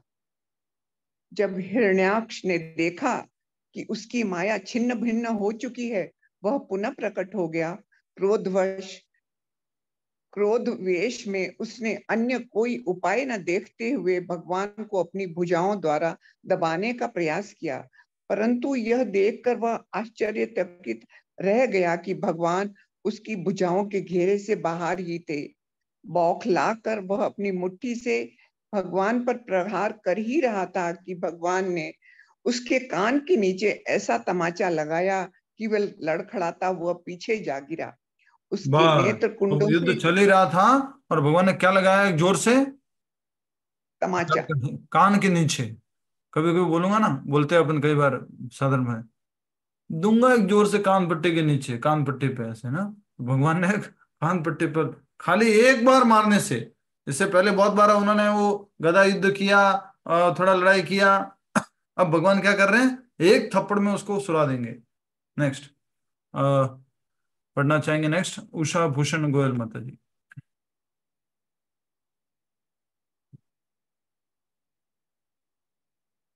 यस, पढ़िए। माइक अनम्यूट करना पड़ेगा ना जल्दी से। दोबारा पढ़ती हूँ प्रभु जी। ब्रह्मा जी एवं अन्य देवगण निकट से असुर के मृत शरीर को देखने के लिए नीचे उतर आए। अभी तक उसके होठ दबे थे और क्योंकि भगवान के चरण कमल उसका स्पर्श नहीं कर माता जी, रहे अभी थे, तमाचा लगाया है। इसीलिए तमाचे आत्मा के बाहर की बात पढ़ो। तमाचा के बाद में तमाचा लगाया, उसके बाद उसके नेत्र कुंडों से लगाया कि वह लड़खड़ाता हुआ पीछे जा गिरा। उसके नेत्र कुंडों से आंखें बाहर आ निकली, बाल बिखर गए, अंग टूट गए और वह असुर एक जड़ से उखड़े वृक्ष के समान भूमि पर गिर पड़ा। ब्रह्मा जी एवं अन्य देवगण निकट से असुर के मृत शरीर को देखने के लिए नीचे उतर आए। अभी तक उसके होठ दबे थे और क्योंकि भगवान के चरण कमल उसका स्पर्श कर रहे थे, इसलिए आत्मा विहीन होने के बाद भी उसकी शरीर कांति छीन नहीं हुई थी। उसकी प्रशंसा करते हुए ब्रह्मा जी ने कहा, ऐसी यशस्वी मृत्यु और किसकी होगी? बड़े बड़े योगी मुक्ति प्राप्त करने के लिए समाधि में भगवान के जिन चरण कमलों पर ध्यान करते हैं, इसे उन चरण कमलों का प्रहार मिला। भला इसके सौभाग्य का वर्णन कौन कर सकता है? तत्पश्चात बस बस बस बस बस। तो देखिए कौन भाग्यशाली है? हिरण्याक्ष भगवान को चरण कमलों में गिरा हुआ है और वो भगवान को देखते हुए मृत्यु को प्राप्त हो रहा है। और यह कौन? जय। सोचो, वापस अपने धाम जा रहा है। नेक्स्ट कौन पढ़ेंगे? थोड़ा सा बचा है, लास्ट किसको इच्छा है? यस लीला सखी गोपिका देवी माता जी पढ़ी। सुषमा तिवारी माता जी ने बोला था, लेकिन ठीक है। हरे कृष्ण प्रभु जी। हाँ। तत्पश्चात देवगण भगवान की प्रशंसा करने लगे कि उन्होंने 12 अवतार लेकर संपूर्ण जगत को इस असुर के क्लेशदायक भय से मुक्त किया। देवताओं की स्तुति स्वीकार करके भगवान अपने वैकुंठ धाम लौट आए, जहाँ निरंतर निर्भाव उत्सव मनाए जाते हैं। तो भगवान वापस उसके हिरण्याक्ष को समाप्त करके, अर्थात अपने पहरेदार को, अपने द्वारपाल को वापस लेके आ गए। ठीक है, नाटक पूरा हुआ, वापस चले गए। नाटक में पहले किसको भेजा? सोचो, एक नाटक का मंच है, वहां पर पहले किसको भेजा? हिरण्याक्ष को भेजा। उससे पहले और देखना है तो एक पति पत्नी है, उनमें अपनी पत्नी के घर में एक बच्चा आ चुका है, फिर उसके बाद में उसका जन्म होता है, और वो जन्म लेते ही सबको परेशान करता रहता है, और वो ब्रह्मा जी से फिर तपस्या करके बहुत शक्ति प्रदान हासिल करता है, और अपने भाई के प्रति जो बदला लेना था उसको बदला लेने की भावना होती है। तो इस प्रकार से वो बदला लेने की भावना से जो है समुद्र को अंदर जो पृथ्वी थी उसने फेंक दी थी। उसी को क्या कह सकते हैं, वरुण देव के पास गया, वरुण देव से प्रार्थना की उसने। फिर इस तरह से भगवान जो है वहां पर आए। भगवान आकर के सीधा नीचे जाते हैं, ब्रह्मा जी आदि प्रार्थना करते हैं। कह रहे हैं भगवान जी, खेलो मत भगवान, बहुत हो गया। क्या कह रहे हैं? खेलो मत, अब बस ठीक है, अभी संध्या होने वाले, मार दो इसको, खत्म करो। एक जोर से तमाचा मारा, मरते हुए, फिर वापस दोनों चले गए। ठीक है, तो इस प्रकार ये कथा है। इसको हम दोबारा रिवाइज करेंगे आप सब भक्तों के लिए, क्योंकि जूम लिमिट की वजह से परेशानी हुई आप सब लोगों को। हरे कृष्ण प्रभु जी। हरे कृष्ण प्रभु जी। हरे कृष्ण प्रभु जी। जय विजय जो असुर थे उनका भी चतुर्भुज स्वरूप था। यस, असुर नहीं थे वो, जय विजय द्वारपाल थे। द्वारपाल मतलब असुरों के उसमें जय विजय जब थे तब वो चतुर्भुज द्वारपाल रूप में थे, भगवान जैसा सुंदर रूप था उनका। जी। लेकिन जब असुर बन के आए तो फिर तो वो असुर रूप में आए थे, और भगवान जैसा रूप नहीं था, चतुर्भुज रूप में नहीं थे। हाँ, हरे कृष्ण प्रभु जी। यस माता जी, रूपा माता जी। प्रभु जी हिरण्यकश्यप को भगवान ने पहले मारा था ना, बाद में हिरण्याक्ष मारा ना? हाँ, अब क्या है कि कुछ अलग अलग कल्प की घटना है ये, इस कारण से हम अभी जो हमारे जो दिमाग में बात आती है ना, जनरली वो ये आती है कि पहले हिरण्याक्ष को मारा, फिर हिरण्यकश्यप को। हाँ, क्योंकि प्रहलाद का जन्म बाद में हुआ था ना, तो वो मैं सोच रही थी कि हिरण्याक्ष अपने बड़े भाई का बदला लेने के लिए अगर वो कर रहा था तो हिरण्यकश्यप को पहले मारा होगा भगवान ने। हाँ, तो ये क्या अलग अलग कल्पों की घटना है इसमें, इसलिए ऐसा। वो अभी रक्त वरा की घटना है, वो श्वेत वरा की घटना थी, ये थोड़ा सा इसलिए किसी कल्प में लीला इसी प्रकार की चलती है। अलग अलग कल्प में अलग अलग कह सकते हैं, युगों में, युगों के चक्र में ब्रह्मा जी का जो दिन होता है उसको कल्प कहते हैं। तो 1000 जो साइकिल चलती है युगों की, सेम इसी तरह की लीला होती है। लेकिन कभी हिरण्यकश्यप पहले आ जाता है, कभी हिरण्याक्ष पहले आ जाता है, कभी भगवान थोड़ा एक थप्पड़ की जगह घुसा मार लेते हैं, कभी उसको गदा से मार लेते हैं। वो थोड़ा सा चेंज होता है कुछ जैसा भगवान को आनंद लेना हो वैसा। प्रभु हरे कृष्ण प्रभु जी। जी सुशील जी। इसमें अपने भागवतम में एक जो डिटेल भागवतम है उसमें क्लियर है कि हिरण्याकश्यप बाद में मरा है, बिकॉज जो भगवान नरसिंह का अवतार है वो 14वां अवतार है, जबकि वरा भगवान का दूसरा अवतार है। वो तो बिल्कुल क्लियर है, पर यहाँ पर जो लिखा हुआ, जो अभी हमारा संदर्भ चल रहा है इस भागवतम में, देखिए जो अभी जहां पर लिखा हुआ, अभी हम जहां पढ़ रहे 3rd कैंटो में, उसको भी प्रभु थोड़ा सा आपने, I think you have not properly read it. हाँ, उसमें भी ये नहीं बोल रहा है कि वो उसका कुछ बदला बदलेगा लेने के लिए। नहीं, पहले भी हमने पढ़ा है इसको, इसलिए हमें याद है। नहीं प्रभु जी, हिरण्याक्ष पृथ्वी को जो है ना वो इसमें समुद्र के अंदर ले गए थे, तो उसके लिए जो है वरावतार हुआ था, और वो लड़ना चाहते थे। हिरण्याकश्यप तो बदला लेने के लिए, हिरण्याक्ष की डेथ का बदला लेने के लिए विष्णु भगवान के विरुद्ध हो गए थे, क्योंकि वो उनसे नफरत करने लगे थे कि उन्होंने उनके भाई को मारा था। इसीलिए वो माता जी, विषयों प्रभु जी को मैंने भी हाँ, ऐसा ही पढ़ा था, इसीलिए जी मैंने जी, आपसे ये प्रश्न किया। इसीलिए ये प्रश्न आया है यहाँ पर कि यहाँ पर भागवतम में हम जो पढ़ रहे थे, यहाँ पर ये लिखा हुआ आ रहा है कि हिरण्याक्ष जो है बदला लेने के लिए हिरण्यकशिपु का वो भगवान से लड़ाई कर रहा है। तो तो प्रभु जी लेकिन इसमें ये तो कहीं नहीं है नहीं, कि वो मर ऐसा गए थे। कहीं नहीं लिखा प्रभु जी, ऐसा लिखा ऐसा नहीं है तो हमने प्रभु। कुछ नहीं पढ़ा। कोई घटना हुई होगी बदला लेने के कारण, बदला लेने की कोई ना कोई घटना हुई होगी पहले, ये बात अलग है, लेकिन मरे नहीं थे हिरण्याक्ष। हिरण्याक्ष पहले मरे, हिरण्यकशिपु बाद में मरे। देखो यहाँ लिखा हुआ है, अपने बड़े भाई को प्रसन्न करने के उद्देश्य से हिरण्याक्ष ने सिर्फ अपनी प्रसन्न गदा के लिए उठाई लिखा है। तो अपने प्रसन्न बड़े भाई करने के को। लिए हो सकता है, हाँ, तो प्रसन्न उनको करना अलग चीज है ना प्रभु जी। तो भी हिरण्यकशिपु बड़ा नहीं होगा ना फिर। पर प्रभु जी प्रभु जी देखिए ऐसे आगे आएगा, आगे आएगा, देखिएगा नहीं, आगे आएगा। माता जी आगे वर्णन है, बिल्कुल मैं ये नहीं कह रहा माता जी, सेम बात जो है आपको मैं ट्रांसलेशन में दिखाता हूँ आपको। ठीक है, इस बीच में किसी का और कोई शंका है तो पूछ सकते हैं। ये बात सत्य है क्योंकि पहले हिरण्याक्ष को मारा गया था और बाद में हिरण्यकशिपु, बट कौन से कल्प में कैसा हुआ था वो अलग अलग निर्भर करता है। यहाँ पर जो अभी जो पढ़ रहे हैं हम उसमें ये लिखा हुआ है कि अपने बड़े भाई को प्रसन्न करने के उद्देश्य से, तो साफ साफ कह दिया। पहले तो अगर आप पढ़ोगे तो क्या लिखा था अनुवाद में कि कश्यप मुनि ने पहले पुत्र का नाम हिरण्याक्ष रखा, और अभी हमने क्या पढ़ा, बड़े भाई को, तो बड़ा भाई हिरण्यकशिपु कैसे हो गया, तो बड़ा भाई बाम लगा दे।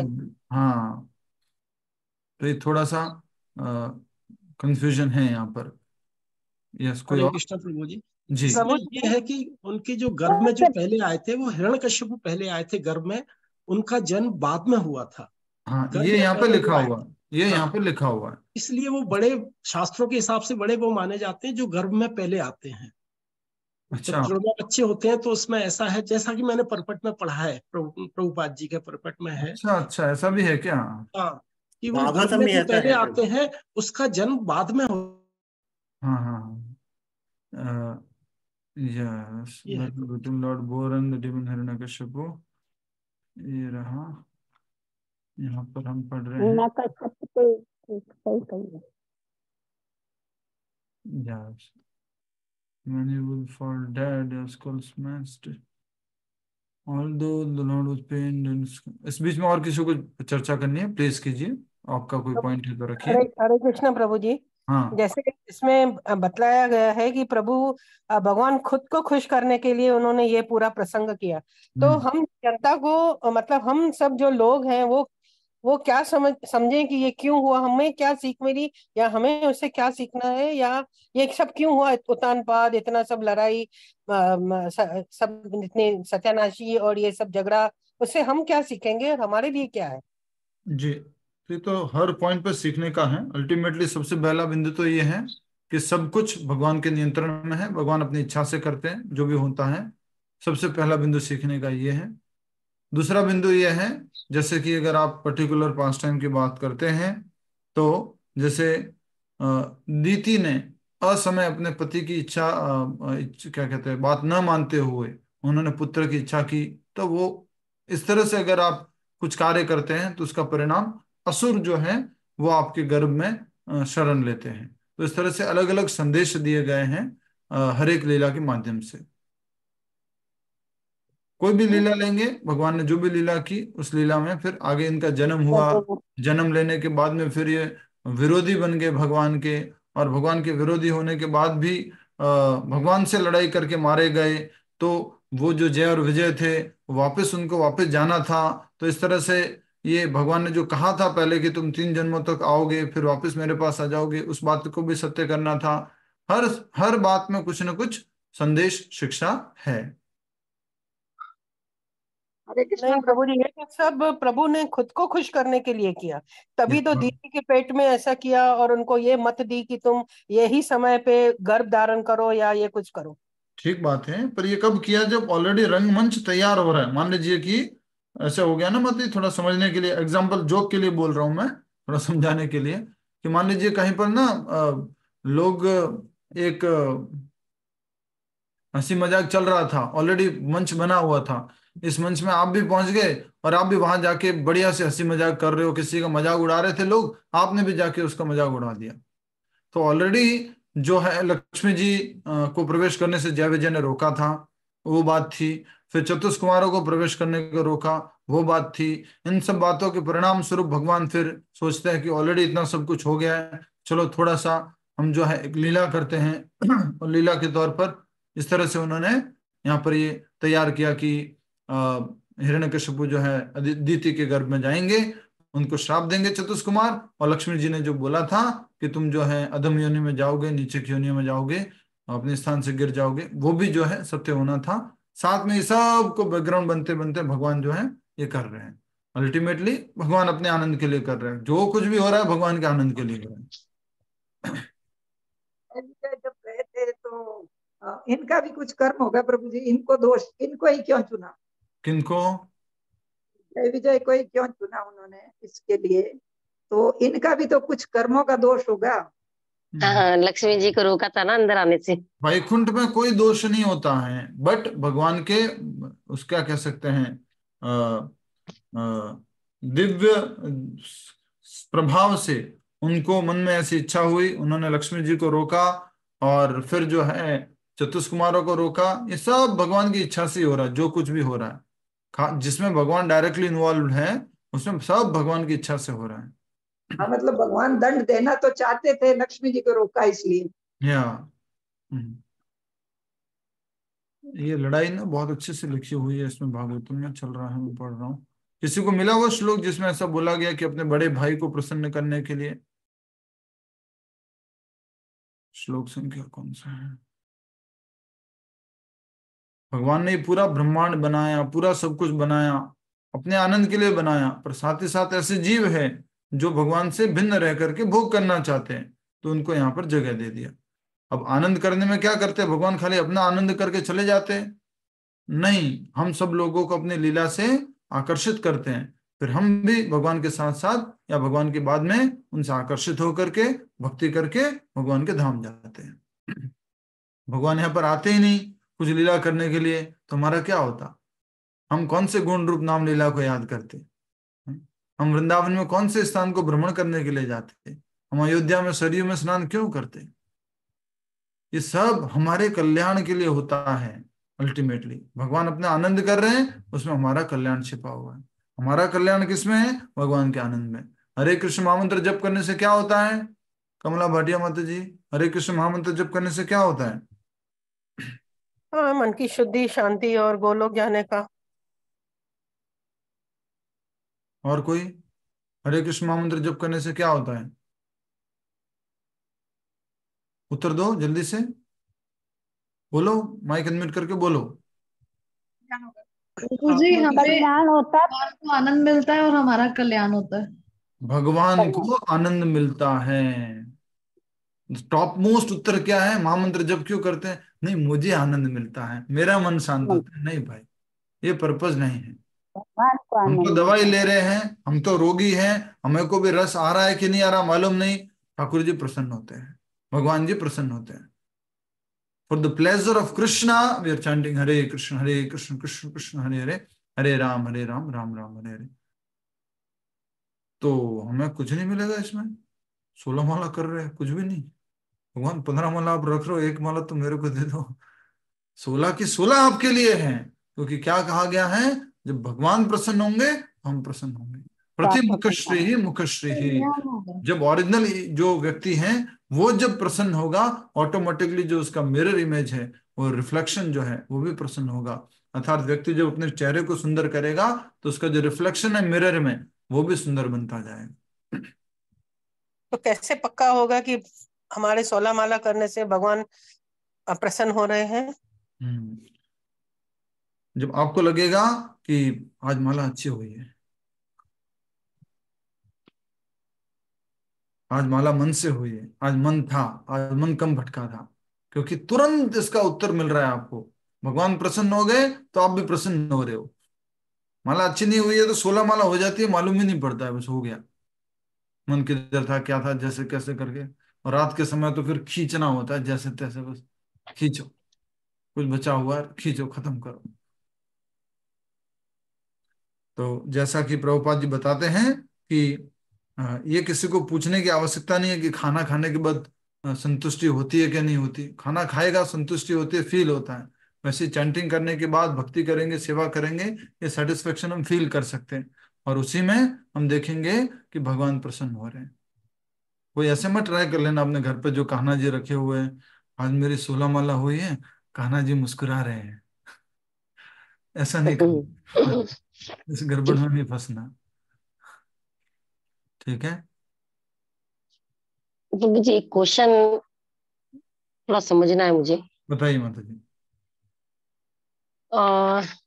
वरादेव का जो जन्म हुआ था वो पानी में से पृथ्वी को निकालने के लिए हुआ था, नथुनों पे और भी बहुत पृथ्वी को सारी लेकर लीला आए होती थे। हैं, एक ही पास टाइम में बहुत कुछ करना होता है भगवान को। सारे देवताओं को, सारे ब्रह्मांड के जितने जीव हैं उनको सत्यापित भी करना होता है कि मेरे भक्त से ही मैं ही युद्ध कर सकता हूँ, मैं ही जीत सकता हूँ, और कोई नहीं जीत सकता। तुम लोग कितने भी बड़े बड़े हो, तुमने खुद ने भले आशीर्वाद दे दिया हो ब्रह्मा जी, पर तुम भी नहीं जीत सकते।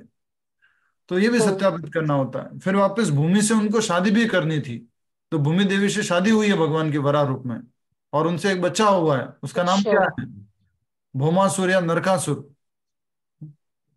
नरकासुर भामासुर। हाँ माते। भामासुर है प्रभु जी। हाँ माते, माते बिल्कुल सही कह रहे हैं आप, उनका नाम नरकासुर भी था माता जी। धन्यवाद, म्यूट कर दीजिए, धन्यवाद। तो फिर वो जो 16,100 राजकुमारियों को चोरी किया, और चोरी करा, और उसके बाद में फिर भगवान कृष्ण को ही मारने के लिए आना सोची। है किसका पुत्र? वराहदेव का ही पुत्र है, भगवान वरादेव का का। ही पुत्र है, भूमि देवी का पुत्र है, और वो असुर बन गया, क्योंकि इसका भी कारण है। फिर आगे जाके ये 16,100 राजकुमारियों को चुरा लेता है, फिर उसको मारना, उनको छुड़ाना है, इसको मारना है, फिर भगवान आते हैं दोबारा से कृष्ण रूप में। तो सब एक लीला में ही भगवान के बहुत सारे उद्देश्य होते हैं, और अ, हमारे लिए बस ये लीला इसलिए है कि हम उनका स्मरण कर सके, भगवान को याद कर सकें, और भगवान का गुणगान कर सकें। ये भी याद कर लोगे ना कि भगवान ने हिरण्यकशिपु के एक चाटा मारा तो मर गया था, इतना भी याद रह गया ना हमारे को, हमारा कल्याण हो जाएगा। और कुछ भी याद नहीं रहा, पूरा फिल्मी डायलॉग एकदम सीन चल रहा है। मैं तो सुबह पढ़ रहा था तब मैंने देखा कि ये तो वही है जैसे कि आजकल फिल्म वाले लोग डायलॉग यूज करते हैं। तो आई थिंक इन्होंने सबने इधर से ही कॉपी किया है, सब कुछ इधर से ही कॉपी हुआ है।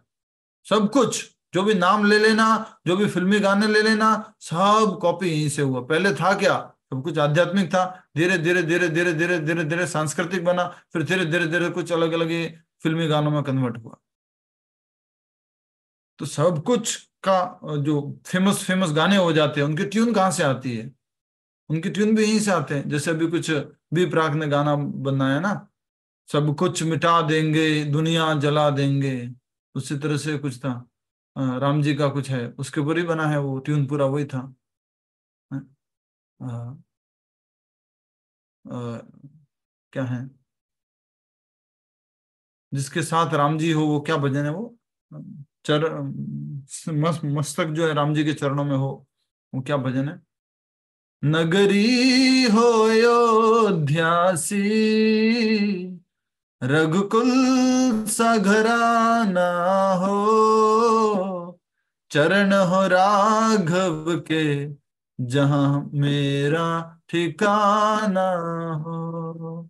इसी गाने पे फिल्मी गाना बनाया, इस बैकग्राउंड को लेते हुए। ये पहले गाना आया था, उसके बाद वो फिल्मी गाना आया है, और वो दुनिया में घूम रहा है ऐसे ऐसे। तो सब चीजें जो है, ultimately source of everything is Krishna, is past time. तो हमें कुछ भी याद रह गया भगवान का, हमारे लिए कल्याणकारी है। कुछ भी अच्छा लगा प्रभु जी, मुझे तो कुछ अच्छा नहीं लगा कृष्ण लीला में, कुछ भी नहीं अच्छा लगा। बस मुझे तो ये जो है ना, वराह अवतार में भगवान ने जो एक थप्पड़ मारा था ना उसको, ये बढ़िया लगा मुझे। तो उसमें ही कल्याण है हमारा। ठीक है, और कोई? हरे कृष्ण प्रभु। जी माता जी। हाँ प्रभु, उसने हिरण्याक्ष ने भी ब्रह्मा जी की तपस्या की थी, तो उनको वरदान, जैसे अपने हमको पता है कि हिरण्यकशिपु को क्या क्या वरदान मिला था, कि वो रात में नहीं मरेगा, दिन में नहीं मरेगा। तो हिरण्याक्ष का भी ऐसे कुछ है स्पेशल कि उसको ये मिला था? अवश्य होगा, मुझे याद नहीं है, कोई मदद कर सकते हैं प्लीज, मुझे नहीं मालूम इस बारे में। हिरण्याक्ष ने क्या तपस्या की और क्या वरदान मिला, किसी को मालूम है? ये कुछ नहीं मिला था, इसे वरदान, इतना उसने मांगा था, ऐसे कुछ नहीं मिला, खाली बस मांगा समारोह था। में कमाना था, अमर होने का मांगा था बस। किसने मांगा अमर होने था? का तो देते ही नहीं था ना ब्रह्मा जी। सबने सब मांगे थे। माता जी हिरण्याक्ष की बात हो रही है, प्लीज। नहीं, हिरण्याक्ष की तो मैं कह रही हूँ, उसने तो कुछ नहीं मांगा, बस अमर होने का मांगा था। और हिरण्याकश्यप ने सब वरदान मांगे थे कि मैं दिन में नहीं मरूं, रात में नहीं मरूं, ये सब हिरण्याकश्यप ने मांगे थे। हिरण्याक्ष ने ब्रह्मा जी से अमर होने का वरदान मांगा था। वो तो मिलेगा नहीं हाँ, उसको। उसने भी मांगा था। तो मांगा वो था तो मिलेगा कैसे? नहीं, ब्रह्मा ने कह दिया अमर है ही नहीं कोई, तो तुम कैसे अमर हो जाओगे? हाँ, बोले मैं ही नहीं अमर हूँ, तो तुम कैसे अमर हो जाओगे? तो हिरण्यकश्यप को बोला था ना माता जी। हिरण्याक्ष को नहीं बोला था। नहीं माता जी, हिरण्यकश्यप ने मांगा था अमरता का वरदान। वो अमरता का वरदान ब्रह्मा जी ने कहा मैं नहीं दे सकता हूँ। जब उन्होंने छोटे छोटे वरदान, वो तो हिरण्यकश्यप का था ना। हाँ, हिरण्याक्ष का क्या था? माता जी ने प्रश्न पूछा है, कोई ढूंढ के दे सकते उत्तर तो बढ़िया रहेगा। कोई वरदान नहीं। हाँ, हिरण्याक्ष ने तो कोई वरदान ही नहीं मांगा था। बहुत तो ये था कि मुझे हिरण्याकश्यप को बदला लेना है, हिरण्याकश्यप का। ठीक माता जी, मैं बोल दूंगा माता जी को कि ऐसा था। श्रीमद् भागवतम में तो कहीं नहीं है प्रभु जी, किसी अन्य पुराण में हो सकता है। इसलिए बहुत सारी जानकारी ना, हम भक्त लोगों का उद्देश्य भागवत पुराण से ही जो है जानकारी लेना है, और हम लोग भक्ति में आगे बढ़ने के हिसाब से पढ़ते हैं, समझते हैं। प्रभु जी हिरण्याक्ष ने तो ये मांगा था कि मेरे हाथों में खाज आ रही है, मेरे को लड़ना है किसी से, मैं युद्ध करना चाहता हूँ, मैं बहुत बलवान, तो मैं किससे युद्ध करूं? वरुण देव से वरदान मांगा था ना उसने कि मैं युद्ध करना चाहता हूँ और मेरे को युद्ध करवाओ। वो युद्ध करने का था, पर शक्ति कहाँ से आई उसको? वरदान कहाँ से आया? शक्ति का वरदान। शक्ति का वरदान तो पता नहीं। हाँ, वो पूछ रहे हैं शक्ति। वो तो मजाक किया था उन्होंने वरुण देव के साथ में। वरुण देव समझ गए थे, फिर वो भी वो स्थान छोड़ के चले जाते हैं। वरदान तो उसको मिला नहीं ना प्रभु जी, वो तो मरा ना भगवान के हाथों से। मतलब भगवान के हाथों से लड़ाई करने के लिए भी तो कुछ करना पड़ेगा ना। पृथ्वी को उसके सतह से निकाल करके फेंकने के लिए भी तो कुछ तो तपस्या करनी होगी ना।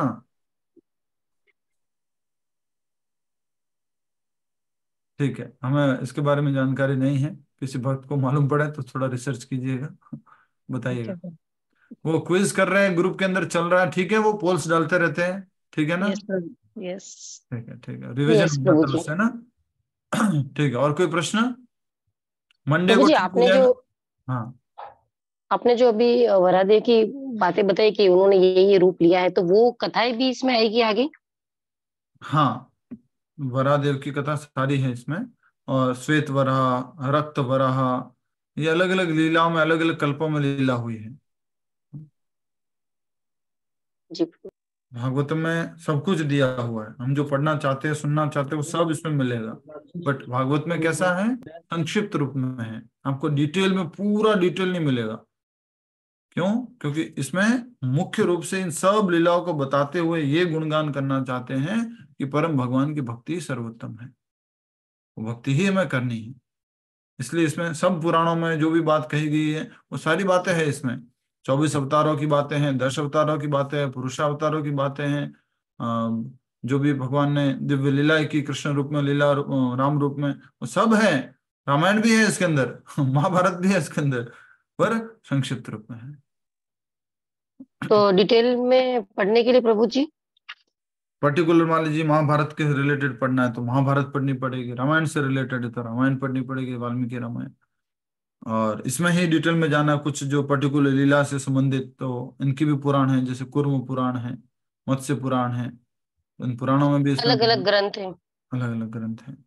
हमारा उद्देश्य मात्र इतना सा है, इन सब को अच्छे से समझने के बाद यही समझ में आता है आखिरकार कि भाई भगवान स्वयं सामने आ जाते हैं तो भी हम भौतिक चीजें